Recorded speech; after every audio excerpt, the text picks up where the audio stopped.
qui affaiblissent la main de Dieu. Ce sont les autels qui affaiblissent la main de l'Éternel.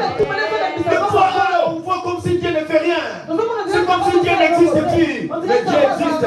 S'il y a un grand homme comme Donald Trump qui témoigne de Jésus, et à plus forte raison, un homme comme toi qui témoigne de Jésus, qui est le roi des rois, et qui sommes-nous? Amen. Il ne faut jamais utiliser les armes de l'ennemi. Peu importe la souffrance. Vous savez, même Daniel était jeté dans la fosse. Mais au retour, le roi a témoigné. Alléluia. Amen. Ici, à partir d'aujourd'hui, dans notre royaume, il n'y aura pas d'autre Dieu. Il n'y aura pas d'autre Dieu. Le seul Dieu qui sera élevé. Le seul Dieu qui sera élevé. Le seul Dieu qui sera élevé, c'est le Dieu de Daniel. C'est le Dieu de Daniel. C'est pourquoi j'ai dit, bien aimé, au moment où Dieu permet certaines épreuves, c'est afin que certaines personnes puissent se rallier à toi. C'est afin que certaines personnes puissent glorifier le Dieu que tu sais. Mais il ne faut jamais, en aucun cas, utiliser les armes de ton adversaire. Le Dieu que tu pries est amour. Le Dieu que tu pries est patient. La Bible déclare qu'il est en colère. Riche à bonté. Alléluia. Amen. Utilise les armes de Dieu pour vaincre les cas adverses. Mais si tu veux utiliser les armes de l'ennemi, bien aimé, le diable va continuer toujours à dominer sur toi. Alléluia. Amen. Tu n'auras pas d'autre Dieu devant ma face. Mais Israël n'a pas écouté la voix de Dieu.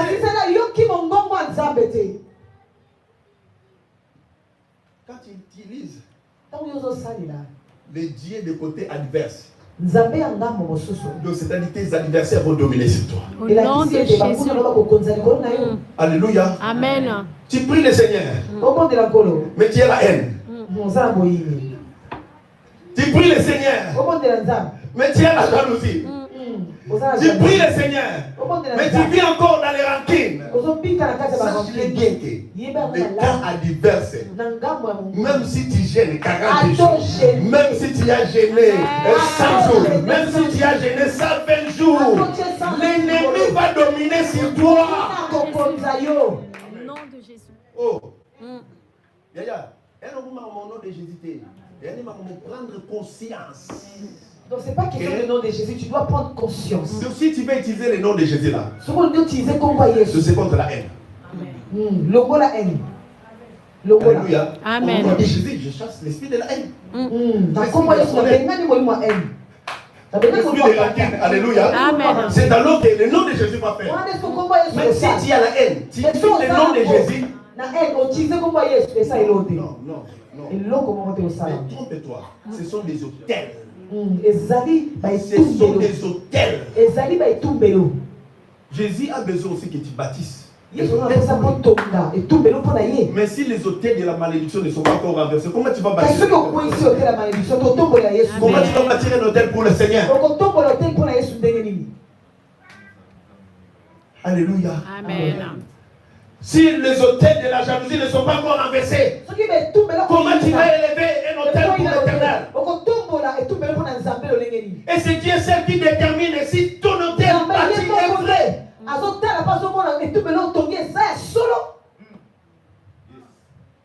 Dieu sera la capacité de détecter l'hôtel que tu as bâti. C'est un vrai hôtel.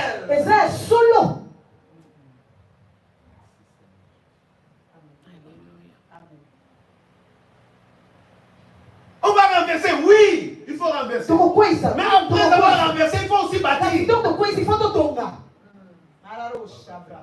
faut aussi bâtir. Alléluia. Mais est-ce que je suis conscient? Est-ce que je suis conscient de cet état? Est-ce que je suis conscient que je suis dominé quelque part? Est-ce que je suis conscient que ce que je fais est plus fort que moi? Des fois, tu n'as pas envie d'haïr. Mais on se comprend tout c'est plus fort que toi. Et les cœurs à ma casse. Non, je comprends. Mais cet après-midi, le Seigneur va te faire du bien. Alléluia. Cet après-midi, je crois. Si tu crois aussi, comme moi, le Seigneur va te faire du bien. Donc tu ne peux pas t'énerver, tu ne peux pas être en colère. La colère vient toujours vers toi. Vous savez, je dis à chaque fois, il y a des gens, ce ne sont même pas les pasteurs. Alléluia. Amen. Ce ne sont même pas les apôtres ni les prophètes. Mais c'est Dieu lui-même qui a parlé. Mais ces gens-là, ils sont restés toujours petits. Ils sont restés toujours petits. Alléluia. Amen. Moi, je dis, ça c'est le comportement des Caïens. Alléluia. Amen. Au lieu que nous puisse envoyer. Ici, on a vu comment Dieu a envoyé les prophètes. Mais avec Caïn, ce n'est pas Dieu qui a envoyé un prophète. Dieu lui-même s'est présenté lui-même. Il dit Caïn, je vois les péchés qui se couchent devant ta porte. Mais si tu agis bien, tu domineras sur les péchés. Mais si tu agis mal, le péché va dominer sur toi.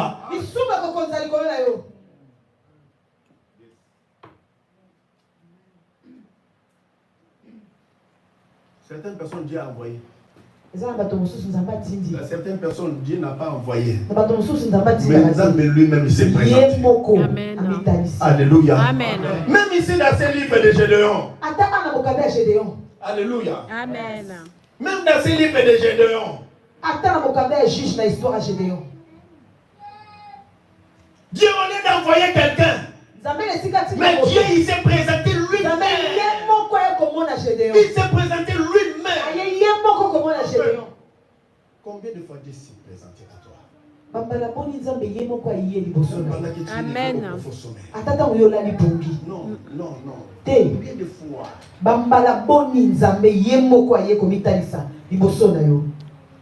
Nous avons pu passer par un homme. Nous avons pu parler aussi par une ânesse. Nous avons pu parler aussi par les buissons ardents. Mais Dieu lui-même aussi, il peut se présenter. Mais si Dieu ne s'est pas présenté physiquement, mais pendant que tu es livré au profond sommet, quelquefois nous avons Dieu vient te parler. Combien de fois Dieu t'a parlé? Alléluia. Amen. Alléluia. Amen. Alléluia. Amen.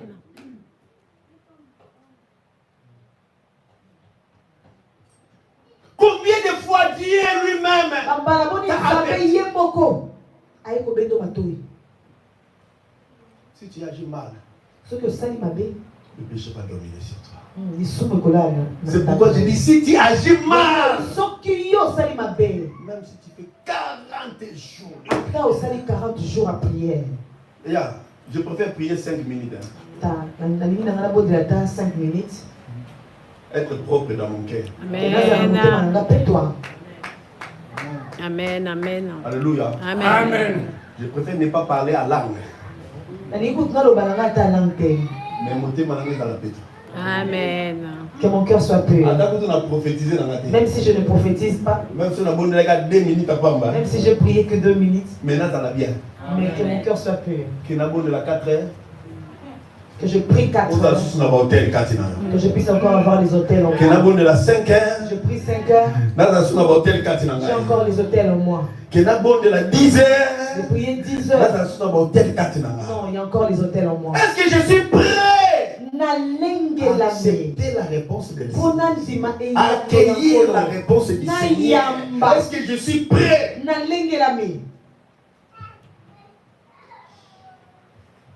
Quelquefois c'est plus fort que toi. Alléluia. Amen. Si tu es conscient. Si je suis conscient. Si nous sommes conscients. Non, je peux dire que notre Seigneur c'est plus fort que moi. Alléluia. Amen. C'est plus fort que moi. Si tu es conscient, tu dis que c'est plus fort que moi, c'est à ce moment-là que Dieu va intervenir. Parce que tu es dans la détresse. Et le Seigneur voit aussi ton avis. Et tu as donné aussi l'occasion au Seigneur de travailler, de pouvoir travailler. Tu dis, Seigneur, c'est plus fort que moi. Je ne veux pas le faire. Mais je le fais quand même. Seigneur, c'est plus fort que moi. Donc je suis conscient. Tu as besoin de son secours. Tu as besoin de son intervention. C'est à ce moment-là le Seigneur va intervenir. Les enfants d'Israël étaient conscients.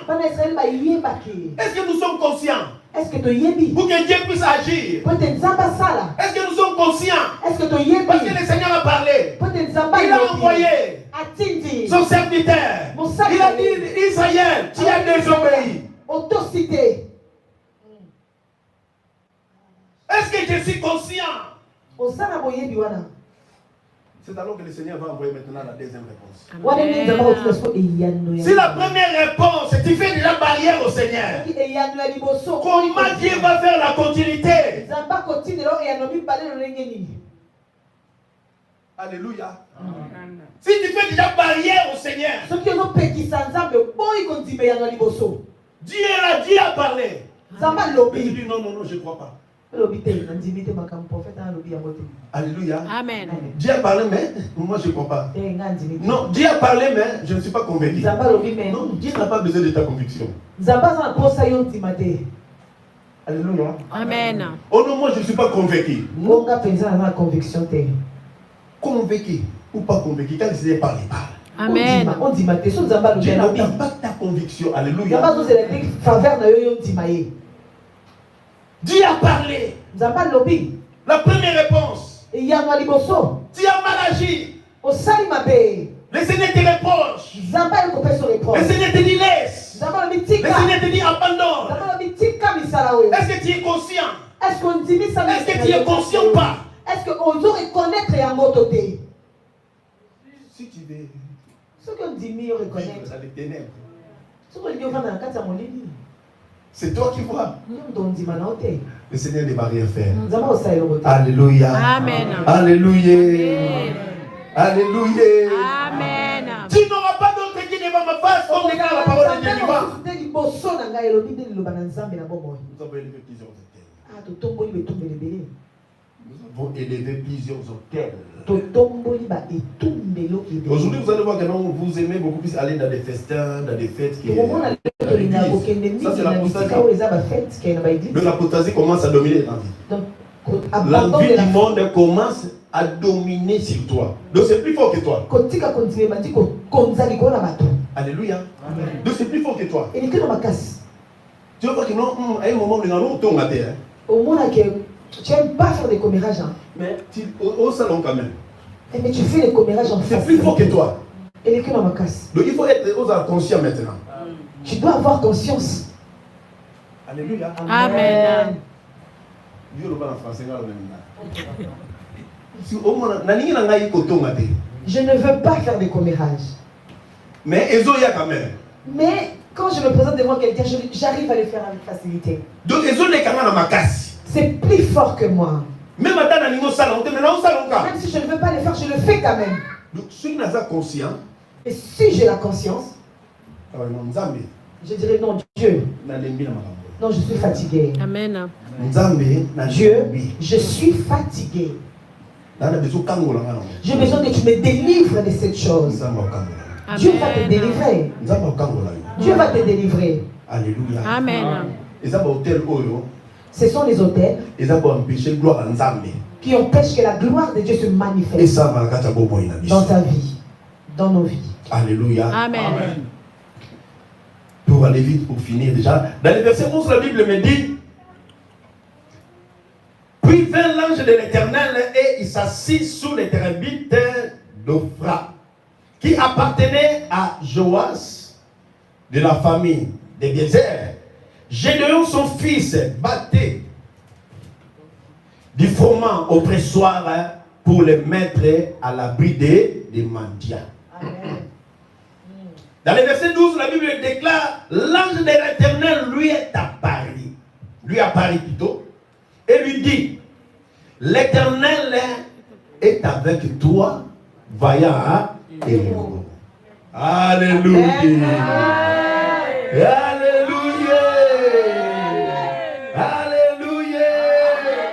Dans son palais tous ces cris. Dans son palais tous ces cris. Dans son palais tous ces cris.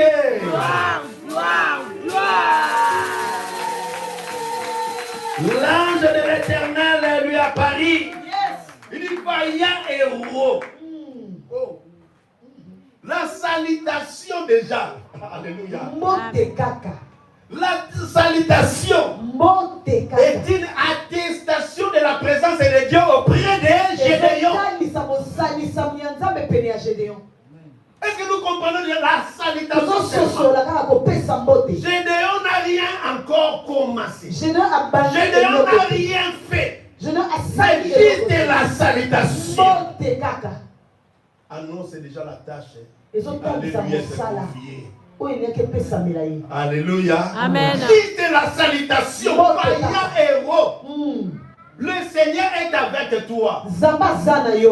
Là, Gédéon, dans les versets qui suivent, Gédéon commence à pleurer. Comment le Seigneur est avec nous? Pourquoi cette souffrance? Pourquoi cette malédiction? Pourquoi les maladies dominent sur nous?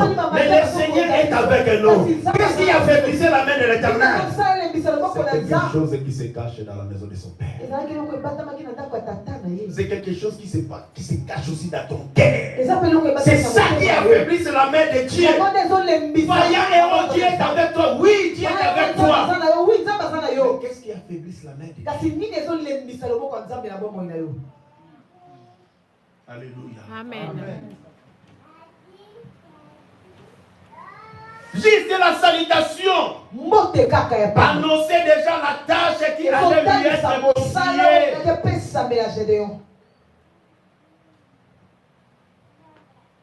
La salutation est une attestation de la présence de Dieu auprès de Gédéon. Dans le verset 11, a mis de côté la réprimande à cause de l'amour d'Israël. A mis de côté la réprimande. A mis de côté sanction, la colère, à cause de l'amour de son peuple. Dieu se présente maintenant à Gédéon. Vaillant héros. Le Seigneur est avec toi. Amen. Mais normalement, ce n'était pas un ange. C'est ça qu'on est moi chez nous. Présenté en forme d'un ange. C'était Dieu lui-même qui s'est présenté à Gédéon. Vaillant héros, le Seigneur est avec toi. Deuxième réponse, le Seigneur est avec toi. Est-ce que tu suis prêt maintenant? Alléluia. Amen. C'est pourquoi j'ai dit il y a certaines choses dans la vie. Pour que le Seigneur puisse agir, il faut que je sois conscient de la présence de Dieu. Alléluia. Amen. Il faut que je sois conscient de la présence de Dieu. Est-ce que je crois que Dieu est avec moi? Ou bien je doute de la présence de Dieu? Ou bien je doute de sa présence? Est-ce que je crois? Certaines choses, il m'a regardé comme ça. Il dit non, mon fils ne croit pas. Oui, moi aussi, ne crois pas. Je ne crois pas aussi. Alléluia. Amen. Si tu ne crois pas, Dieu aussi ne croit pas. Gédéon commence à expliquer à long et à large. Gédéon lui dit, ah mon Seigneur, si l'Éternel est avec nous, pourquoi toutes ces choses nous sont-elles arrivées? Et où sont tous ces prodiges que nos pères nous racontent? Car ils disent, L'Éternel ne nous a-t-il pas fait monter hors d'Égypte? Maintenant l'Éternel nous abandonne et nous livre entre les mains de Madian.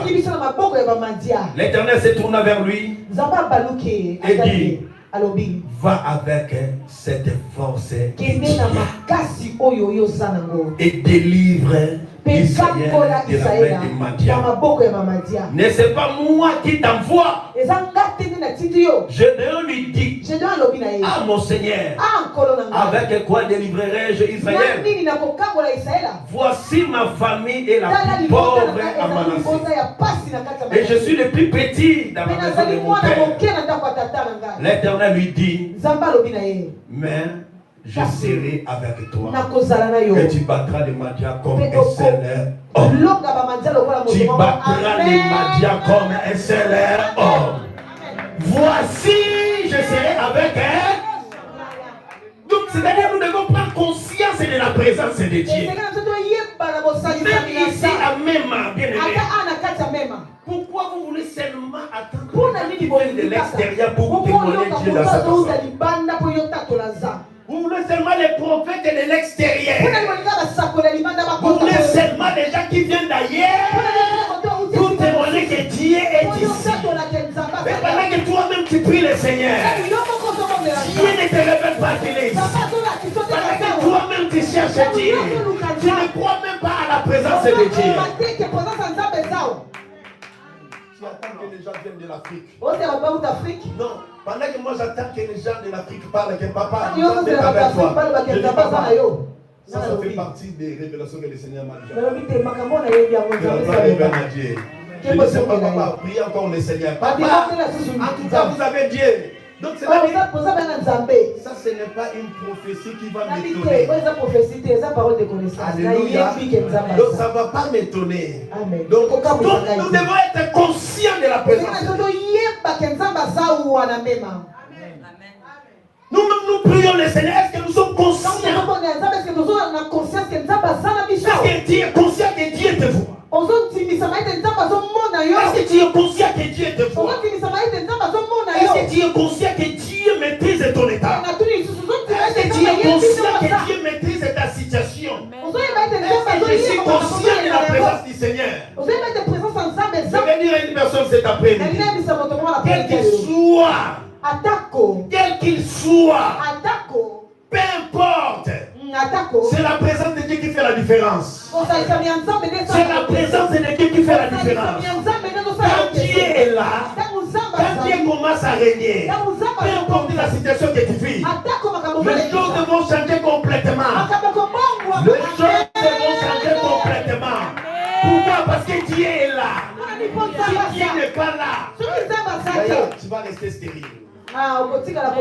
La situation va rester ténébreuse. Rien ne va changer dans ta vie. La situation ne va jamais changer. Mais quand Dieu est là, importe la situation, importe les épreuves, les choses vont changer. La Bible dit, Gédéon, tu battras les Madians comme un seul homme. Tu battras les Madians comme un seul homme. Qu'est-ce qui a fait la différence? C'était la présence de Dieu. C'était la présence de Dieu. C'était la présence de Dieu. Tu battras les Madians comme un seul homme. Gédéon commence à expliquer. Alors et à l'âge, je suis le moindre. Je suis le plus petit dans ma famille. Ah, je suis sans griffe dans ma famille. Je suis sans griffe dans ma famille. Mais la présence de Dieu, c'est ça qui a fait la différence. La présence de Dieu a fait la différence. Moïse aussi a fait la même chose. A expliqué à long à large. Seigneur, que je suis incapable de se présenter devant Pharaon. Amen. Gédéon aussi à son tour a fait la même chose. Oui. Le Seigneur aussi, il voit ta situation.